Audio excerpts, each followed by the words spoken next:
Les terres bretonnes se rapprochent à vive allure pour François Gabard. Après un petit passage à vide hier, le skipper a retrouvé des vents favorables et devrait boucler son tour du monde en solitaire dans la nuit. Le passage de la ligne au large d'Ouessant est pour le moment prévu entre 3 et 5 heures du matin. Le jeune marin de 34 ans s'apprête ainsi à pulvériser de plus de 5 jours le record déjà incroyable établi par Thomas Coville il y a tout juste un an.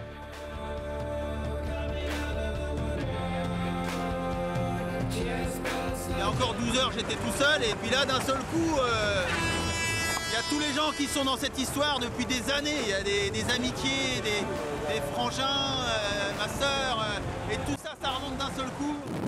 Et c'est cette même émotion qui pourrait bien submerger François Gabard demain dans la matinée lorsqu'il arrivera à son tour à Brest. Une arrivée après 44 jours d'une course effrénée. Car dès son départ, le jeune skipper était bien décidé à faire tomber tous les records. Et ce fut le cas. Cap de Bonne-Espérance, Cap Lewin, Cap Horn. Jamais un marin ne les avait atteints aussi vite depuis Ouessant. La bonne nouvelle, c'est que ça devrait aller vite pendant au moins 3 jours, voire 4. Ça, c'est plutôt chouette. Pour le record, c'est de bon augure. Rapide, concentré, pendant tout son périple, François Gabard a quand même pris le temps de nous faire vivre son aventure et ses rencontres au milieu des océans. Premiers albatros. Regarde ça comme c'est beau. Oh. Coucou toi. Ah, je suis fan absolu de Célestial. Un petit peu la panique là.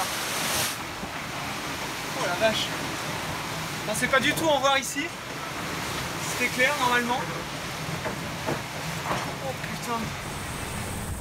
Demain, ce sera le retour sur la terre ferme, avec, sauf accident, un trophée de plus pour le nouveau Petit Prince des Mers, un record du tour du monde en solitaire.